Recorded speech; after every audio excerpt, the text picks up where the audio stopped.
We're back. We're about to take a look at a city in South Florida, Fort Myers, their police department, their administration, and one individual officer. Officer Matthew Vaggie had an inappropriate relationship with a minor. Officer Vaggie was sworn in by the police department on January 15th, 2015.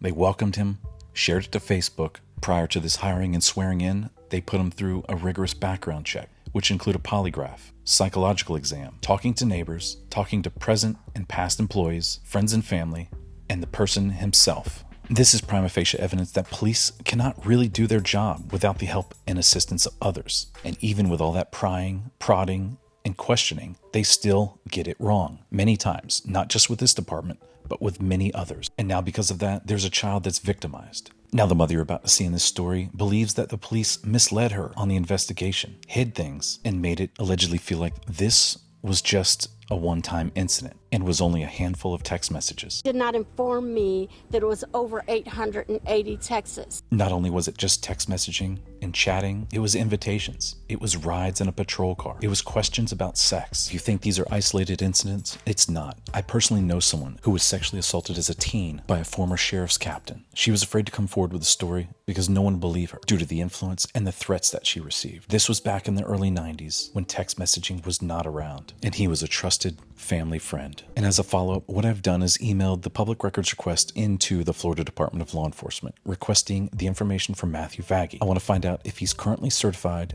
and if he's currently working for a police department. Many of these officers will resign, which he did, and absolutely no lewd and lascivious behavior charges were brought upon him. If you're wondering where he met her at, he met her at the Coronado High School when he was working on security detail. He used his power and position and trust as a law enforcement officer to get access to this teen. And as previously mentioned, he would give her rides in his patrol car in the front seat, and Officer Vaggie admitted that he turned off the dash cams when Officer Vaggie would give her those rides in that car. When he showed up at my house, if he was a real man and an officer of the law, he would have got out his car and said, "Your daughter said she needed a ride." I put a link in the description for Fox 4 and any other resources related to this story here. Thanks for watching, like, and subscribing. If you have information about this officer or any other ones, send it in. JamesMadisonAudits@gmail.com.